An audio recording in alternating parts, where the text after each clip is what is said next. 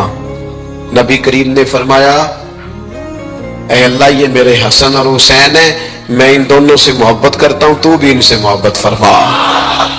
اور پھر محبوب فرمانے لگے، اے اللہ جو میرے حسن حسین سے محبت کرے تو ان سب سے بھی محبت فرما۔ اس طرح حضور کی اولاد پاک کا احترام کرنا ہے نا، بالکل اسی طرح میرے نبی پاک کے صحابہ۔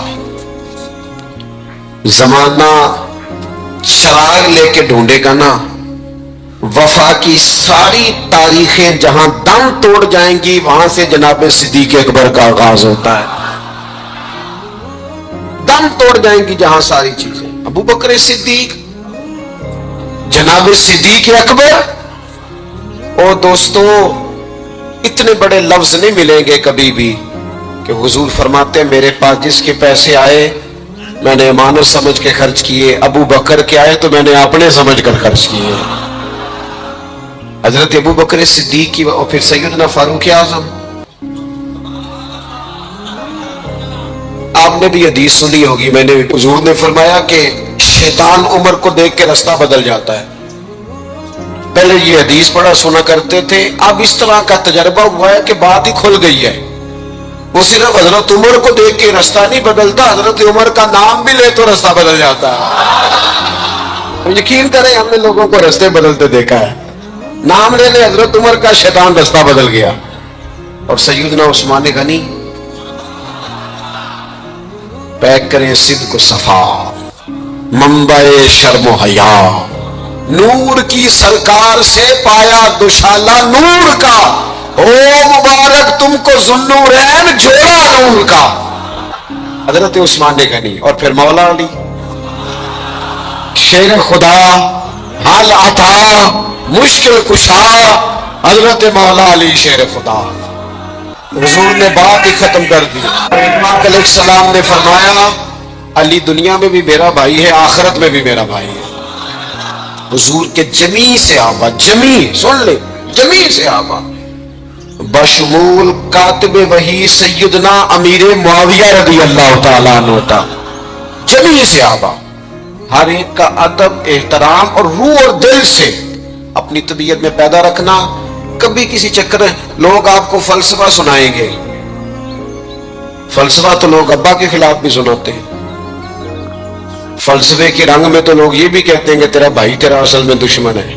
فلسفے میں تو لوگ بڑی چیزیں لے آتے ہیں. تو لوگوں کی کہانیاں سن کے کبھی چکر میں نہ پڑنا. عقیدے کو مضبوط رکھنا. اور دوسری میں آپ حضرات سے گزارش کروں گا، اپنی زندگی سے کام لیں، اپنی زندگی کو بامقصد بنائیں. اس سے پہلے کہ وجود تھکنے لگے، بیمار ہونے لگے، کمزور ہونے لگے، ایسا وقت آ جائے کہ لوگ نمازیں بھی کرسیوں پہ پڑھنے لگے، اپنے آپ سے کام لیں. سخت محنت کا عادی بنائیں اپنے آپ کو، جدوجہد کریں.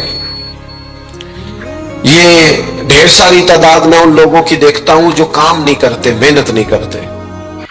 نبی پاک صلی اللہ تعالی علیہ وآلہ وسلم کے سامنے سے ایک نوجوان گزرا تو کچھ لوگوں نے کہا یا رسول اللہ صلی اللہ تعالی علیہ وسلم، یہ مال کمانے کے لیے جا رہا ہے، کاش یہ اللہ کے راستے میں جہاد کے لیے سفر کرتا. تو حضور فرمانے لگے اگر یہ اپنے بچوں کی روزی کے لیے بندوبست کرنے جا رہا ہے پھر بھی اللہ کے راستے میں ہی ہے. ماں باپ، بہن بھائی، بیوی بچوں کے حقوق ادا کرنے کے لیے کوشش کر رہا ہے تو بھی اللہ کے راستے میں ہی ہے. اور اگر اس لیے کوشش کر رہا ہے کہ میں کسی کے سامنے ہاتھ پھیلانے سے بچوں تو فرمایا پھر بھی اللہ کے راستے میں ہی ہے. محنت کرے، جدوجہد کرے، سہارے نہ تلاش کرے، اور اپنی زندگی اس طرح کی محنت والی بنائیں کہ آپ تھک جائیں. شام کو ایک لمبی تعداد ہے لوگوں کی جو کام نہیں کرتی، کوشش نہیں کرتی، تگو دو نہیں کرتی.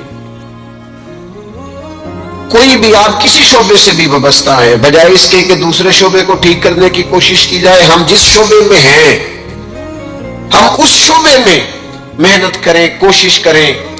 میں اس نتیجے پہ پہنچا ہوں کہ جو ٹائم انسان بچاتا ہے نا آرام کے لیے، اس ٹائم میں بے پناہ سستی اسے گھیر لیتی ہے. ہم چھوٹے ہوتے تھے بچپن میں، اسکول سے ایک چھٹی کرتے تھے پھر دوسری کرنے کو بھی دل کرتا تھا، دوسری کرتے تھے پھر تیسری کرنے کو بھی دل کرتا تھا. گاڑی اسی کا نام ہے جو چلتی رہے، ڈیوٹی اسی کا نام ہے جو ہمیشہ کی جائے. زندگی میں مسلسل جدوجہد کریں گے، مسلسل کام کریں گے، اس کا نتیجہ یہ نکلے گا کہ آپ محسوس کریں گے کہ آپ کا وجود جو ہے وہ بڑی صلاحیتوں والا ہے، وہ بیکار نہیں ہے. مسلسل کام. آپ انبیاء کرام علیہ السلام کی زندگی دیکھیں، صحابہ کی زندگیاں دیکھیں، اہل بیت کی دیکھیں، اولیاء اللہ کی دیکھیں، بزرگان دین کی دیکھیں. آپ دیکھیں کہ انہوں نے کام کتنا کتنا بڑا کیا ہے. ہم کبھی ان کو پڑھتے ہیں تو حیران ہو جاتے ہیں کہ یار اتنے مختصر وقت میں اتنا زیادہ کام تو ممکن ہی نہیں. اعلیٰ حضرت رحمت اللہ علیہ نے 1000 کتاب لکھ دی. امام بخاری نے پوری دنیا میں گھوم کر احادیث جمع کر کے ایک جگہ پہ اکٹھی کر دی، اور پھر اصول وضع کر دیے حدیث پاک کے کہ حدیث کس طرح قبول کی جائے گی. پھر اس میں فرق کر دیا کہ صحیح کون سی ہے، متواتر کون سی ہے، حسن کون سی ہے، ضعیف کون سی ہے، موضوع ہو تو پھر اس کے قاعدے کیا ہیں. اتنا کام بزرگوں نے کر دیا. جدوجہد تھی زندگی میں، مسلسل ڈیوٹی کرتے. جب مسلسل کام کرتے ہیں نا، نبی پاک صلی اللہ تعالی علیہ وسلم نے فرمایا جو آدمی محنت کرے، کوشش کرے اور شام کو تھک کے سو جائے، اللہ اس کے پچھلے گناہوں کو معاف فرما دے. تو چلتے رہیں، جدوجہد کریں، ہمت کریں، کوشش کریں. کبھی کبھی یوں ہوتا ہے کہ انسان سمجھتا ہے کہ میں نے کوشش تو کی تھی لیکن یار یہ میرے کوشش کرنے سے کوئی نتیجہ نہیں نکلا. عارف رومی رحمت اللہ علیہ فرماتے ہیں کہ ایک شہر ایسا تھا جس میں ایک بیماری بار بار حملہ کرتی تھی. تو 3-4 پہاڑیاں ایک دوسرے کے اوپر تھی، اکٹھے پہاڑ بنے ہوئے تھے، اس کے اوپر وہ جڑی بوٹی تھی جس سے اس بیماری کا علاج ہوتا تھا. تو کئی حکیموں نے بتایا کہ اگر وہ جڑی بوٹی حاصل کر لی جائے تو تمہارے شہر کے لوگ صحت یاب ہو سکتے ہیں. پر وہ 4 پہاڑیاں اوپر نیچے، اور پھر ڈھلان بڑی سیدھی تھی، جو پیر رکھتا پھسل جاتا، کوئی جرات ہی نہ کرتا اوپر جانے کی. لیکن لوگ بیمار تھے، تکلیف میں تھے. بالآخر ایک شخص نے ارادہ کیا کہ کب تک لوگوں کو بیماری سے سسکتے، تڑپتے، مرتے دیکھتا رہوں گا. اس نے کلاڑا اٹھایا، ہتھوڑا اٹھایا، پہاڑ کاٹنا شروع کیا کہ میں سیڑھیاں بناؤں گا اوپر جانے کے لیے. فرماتے ہیں کہ وہ پہاڑ کاٹ رہا تھا تو جو قریب آتے تھے نا وہ اسے کہتے تھے پاگل ہو گیا تو وہ اکیلا بندہ کیسے پہاڑ کاٹے گا، بیوقوف ہے، چھوڑ دے۔ اس نے کہا یار تم ساتھ نہیں چل سکتے تو حوصلہ شکنی تو نہ کرو، مجھے کچھ کرنے تو دو۔ سالوں لگ گئے، ایک پہاڑ کاٹ کے سیڑھیاں بنائی اس نے، ایک دوسرا پہاڑ شروع کیا، پھر سالوں لگ گئے، اب 2 پہاڑ کاٹے تھے، بڑھاپا آ گیا، بیمار ہو گیا، موت کا وقت آ گیا۔ اب چونکہ سیڑھیاں بن گئی تھی تو 2 پہاڑ کٹ گئے تھے، وہاں تک لوگ آنے جانے لگے تھے۔ اس وقت جب وہ دنیا سے جا رہا تھا پھر بھی کچھ لوگ حوصلہ شکنی کر رہے تھے، اسے کہہ رہے تھے خدا کے بندے کیا نتیجہ نکلا؟ کچھ لوگوں کی ڈیوٹی ہوتی ہے اپوزیشن کا کردار ادا کرنا، ہر موقع پر حوصلہ شکنی کرتے۔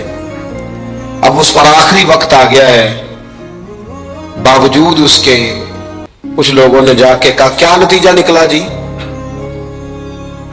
تیرے اوپر موت کا وقت آ گیا ہے، تو اوپر تک تو جا نہیں سکا، فائدہ کیا ہوا؟ وہ کہنے لگا بیوقوفو تمہیں پتہ ہی نہیں میں کامیاب ہو کے جا رہا ہوں۔ انہوں نے کہا کس طرح؟ کہنے لگا میں نے آدھا سفر آسان کر دیا ہے، اب جو میرے بعد آئے گا نا اسے صفر سے نہیں شروع کرنا پڑے گا، میں نے آدھا سفر اس کے لیے آسان کر دیا۔ وہ تیسرے پہاڑ سے شروع کرے گا، 2 کاٹے گا تو جڑی بوٹی تک پہنچ جائے گا، لوگوں کو شفا ہونے لگے گی اللہ کے فضل سے۔ ہم پتہ کیا کرتے ہیں، بالخصوص میرے وطن کا رواج یہ ہے کہ لوگ آدھا سفر بھی آسان کرنے کو تیار نہیں، وہ کہتے نہیں سارا ہی فلانا کرے گا۔ جتنے انبیاء دنیا میں آئے نا میرے دوستوں وہ سارے کامیاب گئے، لیکن کسی کے ساتھ 4 امتی، کسی کے ساتھ 10، کسی کے ساتھ 100، کسی کے ساتھ 200، لیکن نبی کامیاب گئے۔ کیوں؟ کہ اللہ تعالیٰ نے جو ان کے ذمہ ڈیوٹی لگائی تھی وہ ڈیوٹی انہوں نے پوری ذمہ داری سے سر انجام دی۔ اس ڈیوٹی میں انہوں نے کبھی کوئی کمی دکھائی تو اپنی زندگی میں جدوجہد کرے، کام کرے، بیٹھ کر صرف بات نہ کرے، تنقید نہ کرے، بیٹھ کر صرف منصوبہ بندی نہ کرے۔ اور میرے ملک میں بالخصوص یہ کام ہوتا ہے، تبصرے کرو، چینل کھولو، تنقید کرو، اندر کی خبر لے کے آؤ، کوئی کہانی سناؤ، کوئی نئی سٹوری بناؤ، لیکن کام نہ کرو۔ بڑی خوبصورت بات کی شاعر نے، اس نے کہا شکوائے ظلمت شب سے تو کہیں بہتر تھا، اپنے حصے کی کوئی شمع جلاتے جاتے۔ لوگ تعلیم نہیں حاصل کر رہے تو بھئی آپ ایک بچے کا خرچ اٹھا لیں، کسی غریب کا آپ اسے پڑھا دیں، ایک بندہ تو آپ کی وجہ سے تعلیم یافتہ ہو جائے۔ لوگوں کو کھانا نہیں مل رہا، بھوکوں مر گئے لوگ، حکومتیں کچھ نہیں کر رہی، آپ 10 بندوں کی ذمہ داری اٹھا لیں، آپ غریبوں کو دیکھ لیں، 10 لوگوں کے گھر میں آپ کھانا پہنچانا شروع کریں۔ اور یہ ہوتا رہا ہے، لوگ یہ کام کرتے رہے، یہ ڈیوٹیاں ہمارے بزرگوں نے سر انجام دی ہیں، 2 کر کے، 4 کر کے، 6 کر کے انہوں نے کام کیا ہے۔ اپنی ذمہ داری کا احساس کریں، مسلسل کام کریں، مسلسل جدوجہد کریں، مسلسل ڈیوٹی کریں۔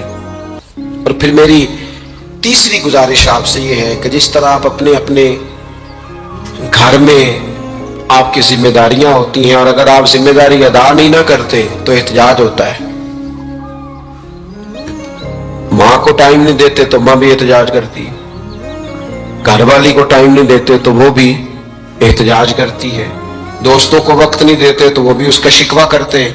تو آپ کے ذمہ جتنی بھی ذمہ داریاں ہیں، آپ پڑھاتے ہیں، کلاس میں وقت پہ نہیں آتے تو اس کا اظہار کیا جاتا ہے۔ ہم نے اپنے اپنے ذمہ جو ذمہ داریاں لی ہیں پوری کرتے ہیں۔ میں آج آپ کو یہ پیغام دینا چاہتا ہوں، ایک ایک ڈیوٹی دین کی بھی اپنے ذمہ لیں، ایک ایک ڈیوٹی، ایک کام اپنے ذمہ لے لیں۔ آپ اپنے اپنے علاقے کی مسجد میں جھاڑو دینے کی ڈیوٹی لے لیں، آپ یہ ذمہ داری لے لیں کہ مجھ سے کچھ نہیں ہو سکتا تو میں ہفتے کے بعد مسجد میں جاؤں گا اور قرآن مجید کو میں صاف کر کے جھاڑ پونچھ کے ترتیب کے ساتھ مرتب کروں گا۔ مجھے اگر ناظرہ قرآن مجید ٹھیک پڑھنا آتا ہے تو میں 10-11 بچوں کا روز سبق سنوں گا، آگے پڑھاؤں گا۔ کوئی ذمہ داری لیں، دین کی کوئی ڈیوٹی اپنے ذمہ لیں۔ اگر مالی طور پر آپ تعاون کر سکتے ہیں تو کسی جگہ، کسی مسجد میں، مدرسے میں، خیر کے کسی کام میں شامل ہو جائیں۔ دین اسلام کے ساتھ عملاً تبلیغ میں اپنا کام کریں، ذمہ داری ہر دنیا کا کام مینج کر کے مرتب کر کے کیا جانے لگا ہے. معیشت ہو، معاشرت ہو، تعمیرات ہو، دین کا کام ہے وہ اسی طرح چل رہا ہے. محفل آ گئی برکت کے لیے محفل کر لو، جمعہ آ گیا پڑھ لو، تراویح ایک حافظ صاحب مقرر کر لو. بھئی آپ اس کو مینج کریں، ساری دنیا میں چیزیں مینج کی جاتی ہیں، آپ اسے مینج کریں. آپ خطیب صاحب سے فرمائش کریں کہ مجھے آپ جمعے والے دن اس موضوع پر کچھ سنائیں. آپ مسجد کے امام سے اس بات کی فرمائش کریں کہ آپ تراویح میں جو قرآن مجید سنائیں گے مہربانی کریں ہمیں اس کا خلاصہ بھی بیان کر کے سنائیں. آپ تھوڑی کوشش کریں گے تو آپ دیکھیں گے کہ بیان کرنے والوں کا بھی ذوق بڑھے گا. کچھ تھوڑی ذمہ داری کا احساس کریں. صحابہ کرام نے نا بڑی منصوبہ بندی کے ساتھ دین پھیلایا، بڑی جد و جہد کی. انہوں نے دیکھا کس علاقے میں ہم نے جہاد کے لیے جانا ہے، کس میں تبلیغ کے لیے جانا ہے، کس علاقے میں کس طرح کر کے ہم نے ڈیوٹی سر انجام. مصر میں ایک شہر ہے اس کا نام ہے فسطاط، وہ کہتے ہیں گھونسلے کو، پرندوں کے گھونسلے کو. حضرت سعد بن ابی وقاص رضی اللہ تعالیٰ عنہ اپنی فوجیں لے کے وہاں گئے تھے. آپ نے وہاں خیمہ لگایا، کچھ دن وہاں قیام کرنا تھا. آپ کا وہاں خیمہ تھا، وہاں آ کے کبوتر بیٹھنے لگے، ایک کبوتری نے انڈے بھی دے دیے، وہاں گھونسلہ بن گیا. اب آپ جب وہاں سے ہجرت کرنے لگے نا، آگے بڑھنے لگے تو دل میں خیال آیا کہ خیمے اکھاڑتے ہیں چلتے ہیں.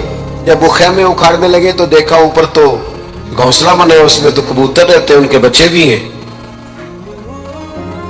حضرت سعد بن ابی وقاص نے 2 فوجیوں کے ذمے لگایا، فرمایا یہاں تم پہرے دار بن کے کھڑے ہو جاؤ، یہ خیمہ اکھاڑا نہیں جائے گا، اس کو یہیں لگا رہنے دیں گے تاکہ یہ کبوتر جو ہیں انہیں تکلیف نہ ہو. وہ 2 فوجی وہیں رہے، خیمہ لگا رہا، وہاں پانی کا بندوبست کیا جاتا رہا، خوراک کا بندوبست کیا جاتا رہا. قریب قریب بستیوں سے جب لوگوں نے دیکھا نا یہاں لوگ موجود ہیں تو لوگوں نے وہاں آ کے مکان بنانے شروع کر دیے.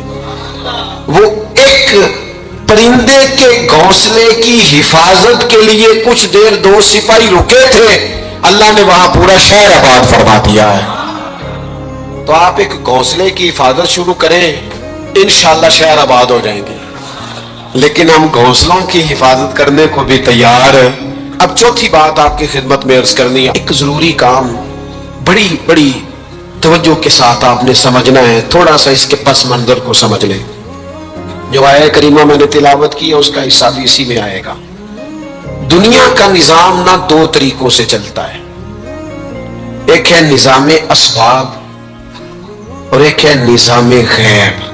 ایک نظام اسباب سے چلتا ہے کہ آگ جلاتی ہے، پانی ٹھنڈا کرتا ہے، انسان ماں باپ کے ملاپ سے پیدا ہوتا ہے. دنیا نظام اسباب سے چلتی ہے اور اسی ترتیب سے نظام آگے چل رہا ہے. اور ایک ہے نظام غیب، جب اللہ اپنی رحمت کا فیصلہ فرمائے. تو ایک نظام وہ بھی ہے، وہ کیسے ہے؟ آگ جلاتی ہے لیکن جب رب چاہے نا تو حضرت ابراہیم کے لیے ٹھنڈی ہو جاتی ہے. یہ کیا ہے؟ یہ نظام غیب ہے. نظام اسباب یہ ہے کہ ماں باپ کے ملاپ سے اولاد پیدا ہوتی ہے، اور اگر رب چاہے نا تو حضرت عیسیٰ علیہ السلام کو بغیر باپ کے بھی پیدا فرما دیتا ہے. ہم جو مسلمان ہیں نا، ہماری ساری کی ساری توجہ نظام اسباب پہ ہو گئی ہے. اسباب پورے جمع کرو لیکن اپنے رب کی بارگاہ کی طرف رجوع بھی کرو. کئی دفعہ نا اسباب سارے بندے کے ہاتھ سے چھوٹ جاتے ہیں، پھر اسے ضرورت ہوتی ہے دست غیب کی، اللہ اس کی مدد کرے. جو آیہ کریمہ میں نے قرآن مجید کی پڑھی ہے اس میں اللہ کریم نے فرمایا یا ایھا الذین آمنوا توبوا الی اللہ توبۃ نصوحا، اے ایمان والو اپنے رب کی طرف رجوع کرو، اپنے رب کی بارگاہ میں توبہ کرو، پر توبہ سچی کرنا. رجوع الی اللہ کرو، اللہ کی طرف رجوع کرو. بعض اوقات سارے نظام ختم ہو جاتے ہیں، نظام اسباب، اس وقت ضرورت ہوتی ہے رجوع الی اللہ کی کہ نظام غیب آئے. حضرت سارہ رضی اللہ تعالی عنہا جو جناب ابراہیم علیہ السلام کی اہلیہ ہیں، آپ ایک رستے سے گزر رہی تھی، حضرت ابراہیم علیہ السلام آپ کے ساتھ تھے، تو جس رستے آپ تشریف لے جا رہے تھے اس رستے میں بادشاہ بڑا ظالم تھا، وہ معاذ اللہ تعالیٰ ثم معاذ اللہ عورتوں کو گرفتار کر لیتا اور اپنی بدباطنی کا ثبوت دیتا۔ وہاں سے جناب سارہ گزری، مسند امام احمد بن حنبل سے یہ حوالہ عرض کر رہا ہوں، حضرت سارہ کو اس نے گرفتار کر لیا۔ جب وہ جناب سارہ کی طرف بڑھنے لگا تو اب وہ جتنے اسباب تھے نا اس وقت کے وہ سارے اختیار کیے گئے، لیکن اس بادشاہ سے جان نہیں چھوٹی۔ جب وہ بڑھنے لگا تو جناب سارہ نے پھر رب کریم کی طرف رجوع کیا، مصلی پہ بیٹھ گئی، کہنے لگی مالک اب تو ہی کرم فرمانے والا ہے۔ آپ نے اس درد سے دعا فرمائی کہ وہ بادشاہ زمین پر بے ہوش ہو کے گرا اور تڑپنے لگا، قریب تھا کہ وہ مر جائے۔ تو حضرت سارہ پھر مصلی پہ بیٹھی اور اپنے مالک کی بارگاہ میں عرض کرنے لگی مالک اگر یہ مر گیا تو مجھ پہ الزام آئے گا کہ میں نے مارا ہے، اسے مارنا بے ہوش ہی فرما۔ وہ بے ہوش ہو گیا، تھوڑی دیر کے بعد ہوش آیا تو پھر آپ کی طرف بڑھنے لگا تو آپ نے پھر اللہ کی جانب رجوع کیا۔ جب دوبارہ رب کریم کی جانب رجوع کیا تو پھر وہ بے ہوش ہوا۔ کئی دفعہ وہ کوشش کرتا، لیکن آپ جب اپنے مالک کی بارگاہ میں ہاتھ اٹھاتی تو بے ہوش ہو کے گر پڑتا۔ بالآخر آپ سے معافی بھی مانگی، آپ کو آزاد بھی کیا۔ ایک وقت ایسا آتا ہے جب سارے اسباب جواب ہو جاتے۔ ہم مسلمان ملک میں رہتے ہیں، کچھ باتیں بڑی خوب ہیں۔ میں نے دیکھا ہے کہ ڈاکٹر جب سمجھ آتا ہے نا کہ رپورٹس، ادویات، ٹیسٹ اب اس نتیجے پہ پہنچ گئے ہیں کہ شاید یہ مریض بچے گا نہ، تو چونکہ مسلمان ملک ہے تو میرے وطن کے ڈاکٹر ایک خوبصورت جملہ بولتے ہیں، مجھے بڑا پسند ہے۔ وہ یہ نہیں کہتے اب کچھ نہیں ہو سکتا، وہ کہتے آپ دعا کریں۔ کیا مطلب کہ اب رجوع اللہ کا وقت آ گیا ہے۔ ہمارے پاس جو شعور تھا، علم تھا، وہ ہم نے خرچ کر دیا۔ اب ٹائم ہے کہ رجوع اللہ کریں، آپ اللہ کی بارگاہ۔ یہ بڑا خوبصورت جملہ ہے، اچھی باتوں کا بھی تو ذکر کرنا چاہیے نا۔ یہ خوبصورت جملہ ہے کہ آپ دعا کریں۔ ایک وقت آتا ہے جب دعا کی ضرورت ہوتی ہے، دست خیر کی ضرورت ہوتی ہے۔ نبی پاک علیہ السلام 313 کو لے کے جب میدان میں آئے تھے تو ظاہری اسباب تو یہ تھے کہ 1000 سے مقابلہ کیسے ہوگا۔ تو پھر میرے کریم نے پتہ کیا کیا، حضور نے پھر رب کریم کی طرف رجوع فرمایا، اور پھر اللہ کی مدد فرشتوں کی صورت میں آئی۔ ایک خاتون تھی حضرت زنیرہ رضی اللہ تعالی عنہ، یہ صحابیہ ہیں، یہ مسلمان ہو گئی۔ کفار نے انہیں مارا، تکلیف دی، بڑی اذیت سے گزری، یہاں تک کہ ان کی بینائی چلی گئی۔ جب نظر آنا بند ہو گیا نا تو دور تھا مکے کا، کفار کی عورتوں نے معاذ اللہ تانا دیا کہ دیکھا نا لات و منات، یہ ان کے بتوں کے نام ہے، معاذ اللہ لات و منات تیری نظر لے گئے، اب تو کیا کرے گی؟ تو انہوں نے جب یہ تانا دیا تو جناب زنیرہ رضی اللہ تعالی عنہ نا ایمان، عقیدہ، یقین، توکل، اللہ کی بارگاہ کی طرف رجوع، سارے حوصلے جمع کر کے کہنے لگی چپ کرو، اگر میرا رب چاہے گا تو اسی طرح میری آنکھیں واپس لوٹا دے گا، پورے توکل سے۔